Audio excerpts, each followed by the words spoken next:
Kaya ito guys, nagro-ronda na yung mga pulis.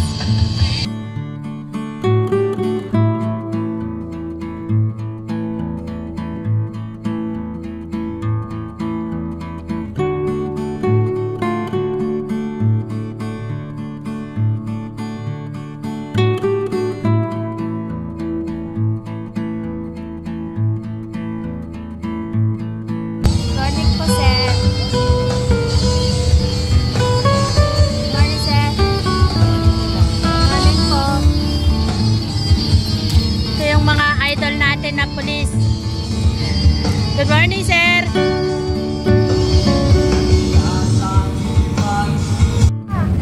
Walang grupo, independent group, People's Initiative. Tamang-tama yan. Ito ay inisyatibo ng mamamayang Pilipino. Ito ay pagkakaisa upang pakinggan ng mga congressman, maging ng ating presidente, ang panawagan ng mga simpleng mamamayan katulad nila. Maraming salamat at nauunawaan ninyo ang damdamin ng bawat isa. Ayan. Sige po. Kanina, okay lang sa akin, wala problema. Samantala po muna natin puputulin habang nagpe-prepare po kami rito ng ating bisita na aawit. Okay, sa ngayon. I-prepare namin, tomorrow morning siguro, kung ano yung mag-plan namin. Pero definitely sana, kasi ka, yun naman, ayan na. Wala naman. Oo, yun lang yun. Naintindihan namin kasi nga pinaglalaban natin dito is boses ng kabataan ng pag-asa ng bayan. Maraming salamat po sa Barangay Batasan. Sa mga ating po mga kapulisan na patuloy na tayo po ay binabantayan sa ating malayang pamamahayag. Nandiyan po sila. Maraming salamat po sa ating mga opisyal ng ating Philippine National Police. Nandiyan po sila. So ngayon po, alam mo na. Meron kayong gusto na ba eh?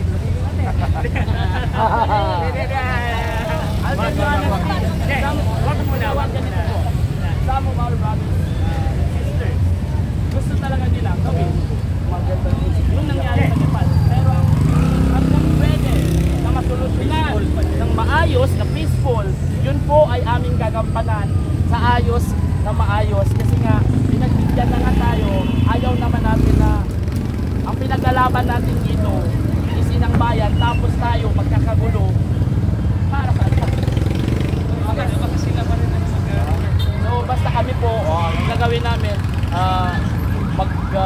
makausapin ko po yung iba sa mga yan po, at habang patuloy po na nakipag-usap kasi attorney, ko po kasi malapit sa eskwelahan. Yun din po ang nasa isip ko kanina. tayo po muna ay makikinig ng isang magandang awitin. Actually sir, ganito yan. Magmumula kay Ma'am Mercy. Ganito po, hindi po. Wala po yung House of Hawks doon sa second. Ganito po yan sir. Some of them are asking for nakasama permit to rally. Pero sa under ng People's Initiative po, we need to get permit. 67. To petition the corrupt government of Hello, Mike Check. Ang concern po nila. Magandang hapon po sa inyo lahat. Meron po ba akong kakantahin ay hahandog ko po sa inyo lahat. Itong awit ito ay para sa ating lahat ng mga Pilipino. Iisa lang po ang ating mga lahi. Yes. Sige po sir, sige po. Basta po, mag-usapan po natin. Para po sa inyong lahat.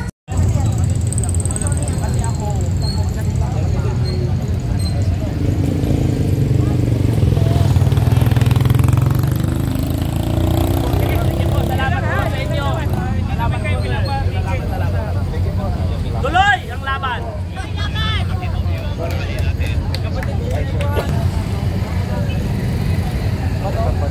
Sabi ko parang pamilyar. Pamilyar mo ka, parang nakasama na namin yan.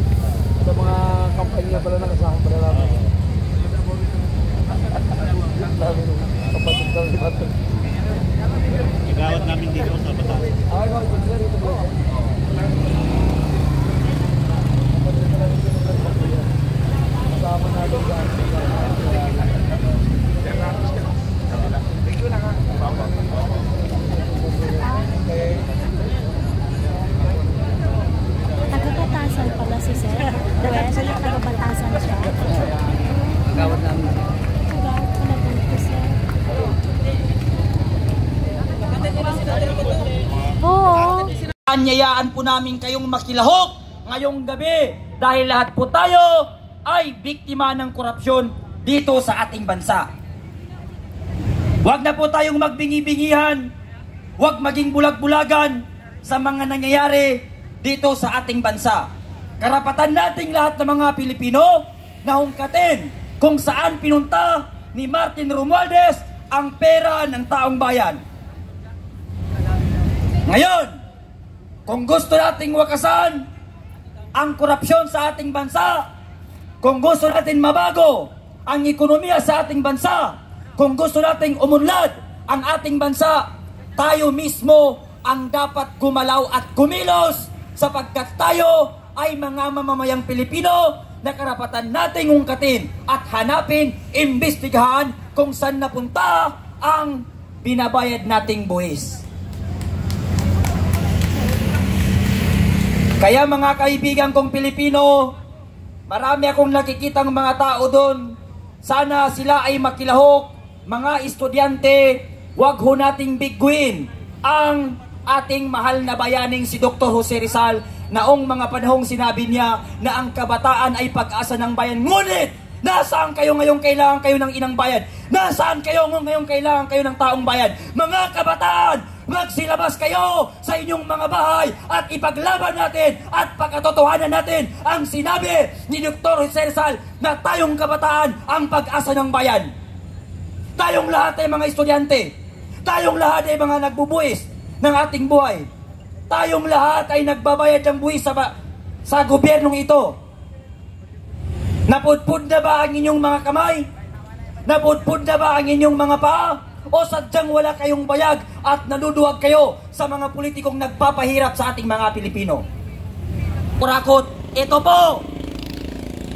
Yan po ang paulit-ulit kong tinuturo. Yan po ang pinagmumulan ng korupsyon. Yan po na komite ay binuo hindi upang paglingkuran at pagsilbihan ng taong bayan, kung hindi para protektahan at itago ang mga nakawan na nangyayari sa ating bansa. Ito na po ang bagong Pilipinas ngayon. Ito na ang nagawa ng bagong Pilipinas. Kadugyutan, ibalik ang kurakot sa ating bansa, ibalik ang droga sa ating bansa, at mas padugyutin pa ang ating bansa. Yan po ang nagawa ng bagong Pilipinas. Kaya, mga Pilipino, magsilabas na kayo. Wala na kayong boses. Halina kayo rito, mga Pilipinong may pagmamahal sa ating bayan. Please lang po, kung gusto natin na matapos ang korupsyon, isang tabi huuna natin ang mga kulay natin, ang mga pamumulitiko natin, isang tabi po muna natin at tayo ay magkaisa sa panahong ito sapagkat may mas malaking hinaharap ang ating bansa kaysa sa mga ibang suliranin. Yun ay ang korupsyon sa ating bansa na nagaganap ngayong taon. Thank you very much. Maraming salamat, Kuya Park. Dahil sa pagpapahayag niya ng kanyang opinyon. Yun po ay nakapost sa mga social media ngayon ng ating mga media channel. No? Kaya Kiko, huwag kang mag-alala. Ang buong bayan ay nasa likod mo upang ipaglaban ang tama at ang katotohanan para sa inang bayan. Kaya po, kung nagmamalasakit tayo, pumunta na kayo dito hanggang nandito pa kaming lumalaban. Huwag po kayo magdalawang isip. Pero sabi nga, may mga area daw na chini-checkpoint ang pumupunta dito. At yung iba, may nakausap ako kanina, isang rider from Cavite.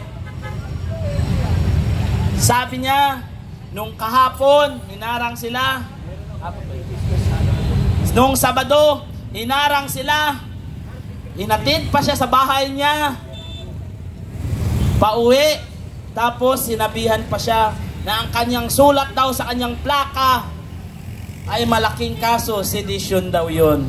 Ibig sabihin ba nito, wala na tayong karapatan na isulat ang ating pahayag upang iparating sa gobyernong ito ang ating nararamdaman?